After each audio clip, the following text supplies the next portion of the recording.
பூசாரியினுடைய எண்ணத்தில் இருந்தது. ஆனால் இதை வெளிக்காட்ட முடியவில்லை. இதை யாரிடம் சொல்வது?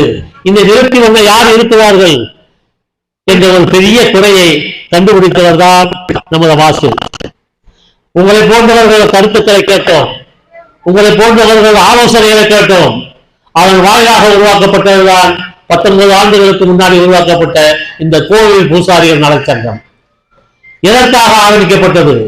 இந்த பூசாரிகள் வாழ்க்கை தர உயர வேண்டும், இவர்களும் அறவையில் உணவாது அருந்த வேண்டும், இவர்களும் நன்றாக இருக்க வேண்டும் என்ற ஒரு பெரிய நோக்கோடு தான் இந்த சங்கம் ஆரம்பிக்கப்பட்டது. ஒரு தம்பி கேட்டாரு, இப்ப இதை கூடுவீங்க அப்படின்னா, இதுவரை அவர் தனி ஒரு பூசாரியாட்ட அந்த ஊர்ல சொல்லியிருப்பாங்க. ஆனா இப்ப என்ன திருப்தியோட இருப்பாரு, இவ்வளவு பேசி பூசாரி இருக்காங்களா?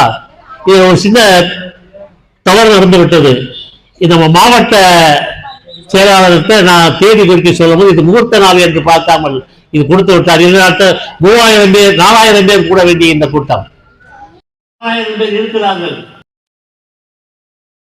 ஆகவே இந்த பூசாரி சங்கத்தை வலுப்படுத்தி எந்த அரசு வந்தாலும் சரி நாம் கோரிக்கைகளை வைக்க வேண்டும். எந்த அரசு வந்தாலும் சரி போராட தயாராக இருக்க வேண்டும். நான் இந்த கட்சியை சேர்ந்தவர்கள் அல்ல, நமக்காக சலுகை யார் கொடுக்கிறார்கள் அவர்களை சேர்ந்தவர்கள் என்ற ஒரு எண்ணத்தோடு நாம் இயங்க வேண்டும். இதற்கு காரணம் வாழ்க்கை தர உயர வேண்டும். இந்த வாழ்க்கை தரத்தை உயர்த்த நமது சங்கத்தின் நிர்வாகிகள் பெரும் பாடுபட்டு வருகிறார்கள் என்பதை நீங்கள் தினசரி இப்ப சமீபத்தில் யூடியூப் ஒன்று ஆரம்பிச்சு அன்றாட செய்திகளை நம்மளுக்கு கொடுத்துக்கிட்டே இருக்காங்க.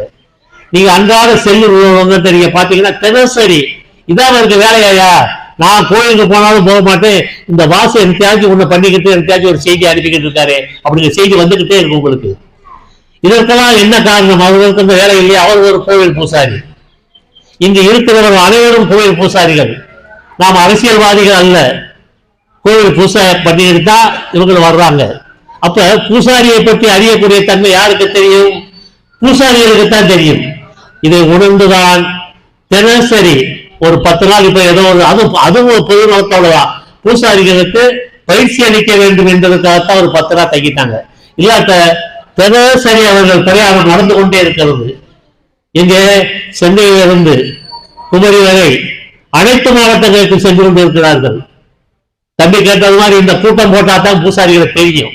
இப்ப நம்ம நடந்துகிட்டு இருக்க ஏதோ 10 பேர் பூசாரிகள் கூட்டிட்டு நினைக்க வேணாம்.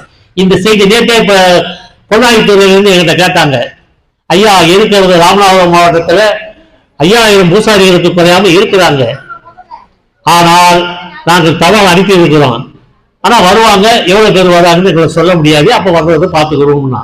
ஆனா அடுத்த கூட்டத்தில் இந்த 5000 பேர் கூட வாய்ப்பு இருக்கு என்பதையே நான் தெரிவித்துக் கொள்கிறேன். அடுத்து இங்க நிறைய குறைகள் சொன்னாங்க. கூட்டத்திற்கு வந்ததோட இங்க சொல்லிட்டு உங்களுக்கு நாங்க குறைகளை உடனே அனுப்புவோம்னு யாரும் நினைச்சிட வேணாம்.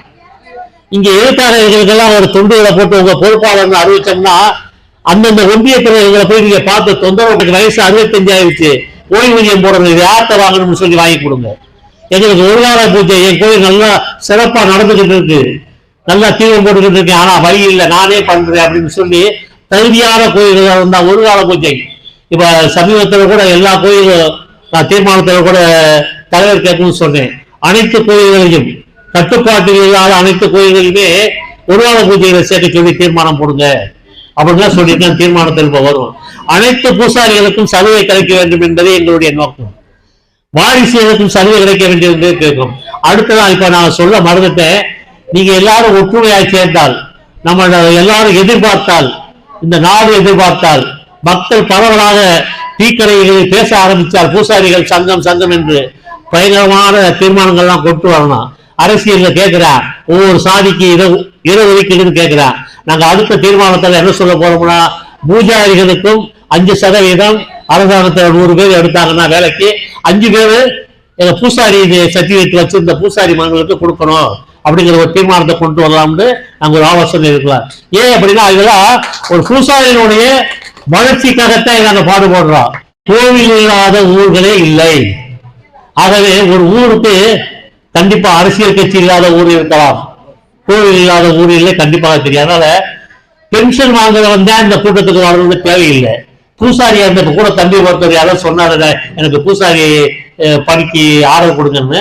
அது ஊர்லயே கேட்டு வாங்கிட்டு நீங்க எல்லாருமே சொல்லணும். ஒரு விசேஷத்துக்கு போகும்போது ஐயா அவனுக்கு தவால் வந்துருச்சா, வரல, எனக்கு வந்து வாடா 2 பேரும் போவோம் அப்படின்னு அதிகப்படியான பூசாரிகளை கூப்பிட்டால் இந்த கூட்டத்தை பார்த்துட்டு புலனாய்வு கண்டிப்பா ஒரு முடிவு எடுப்பாங்க.